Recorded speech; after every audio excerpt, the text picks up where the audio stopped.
Hi guys, the DUP are a strange bunch. Back in March this year, I did a Fool of the Week where a sign containing the Irish language in a small village was ripped up and replaced by two small Union flags. A member of the DUP at the time, when interviewed, said that people in that community don't condone the Irish language, whatever that means. At about the same time, another politician from the DUP complained about how St. Patrick had been hijacked by the Catholics. She actually believes the patron saint of Ireland was a Protestant centuries before the Reformation. So this brings us to the latest example of DUP faux pas. But this time it's from one of the members of Parliament. Have a listen. You talked there about tolerance and respect. If you're so concerned about tolerance and respect, I assume you would want to condemn what happened in a neighbouring constituency in Dungannon last night. We had images of an Irish tricolour and a picture of the Taoiseach on top of a bonfire that was burned last night. That's not appropriate, is it? That doesn't show tolerance and respect. Well, I've always been clear. I don't want to see bonfires with eulogies or effigies or flags on them. I want to see bonfires that represent, the very historic nature of them when they were lit to welcome King William to Northern Ireland. And No, not Northern Ireland. It's not Northern Ireland. It's to Ireland. To Northern Ireland. Oh my goodness. Northern Ireland wouldn't exist for another, 232 years. Northern Ireland. So she can't say Ireland because people in her community, she obviously understands it was Ireland. Northern Ireland didn't exist. It didn't exist for another 200 odd years. Welcoming King William to Northern Ireland. He arrived in Antrim, yes, in the north of Ireland, but not Northern Ireland. Northern Ireland didn't exist. But he arrived in Antrim in the north of Ireland, then he marched his armies down to the battle, which took place about a month later. But it's not Northern Ireland.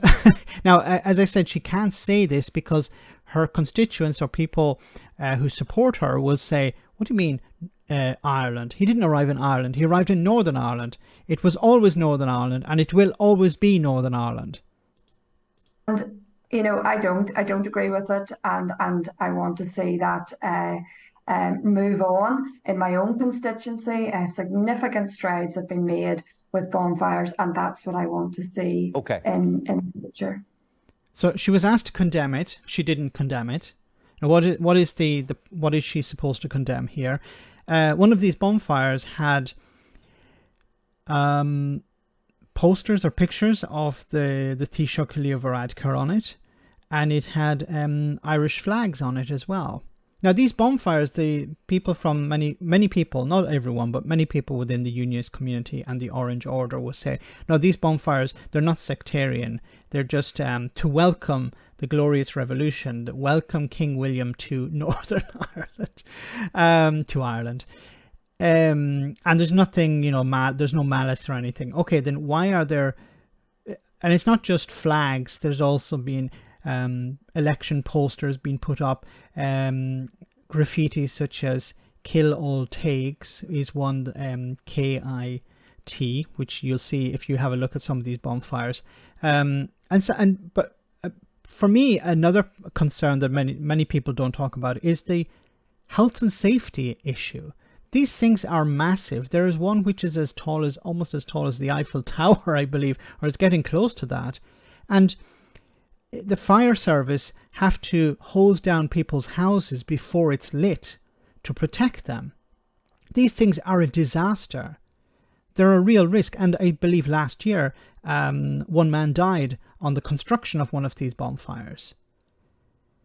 So what is the point of all of this? If people want to have a bonfire, can't it be something like a meter tall or 6 feet tall? Why does it need to reach up high into the sky where it risks falling over or people risk death, and then the fire hazard? And unfortunately, on the 11th of July, the night before the 12th, where the main marching takes place, there have been cases of fire brigades being stopped and firefighters being attacked as they try to put out some of these bonfires because they've gotten out of hand.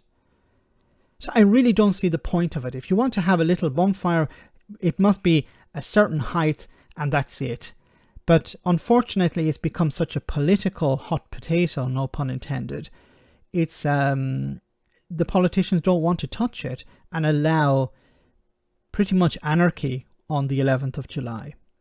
But the political aspect you can't really get away from.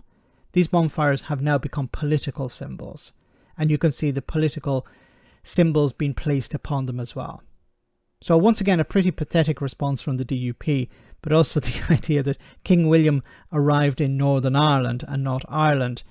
Well, that tells you all you need to know. Let me know in the comment section, guys, what you think. As always, your comments are greatly appreciated. Thanks a lot.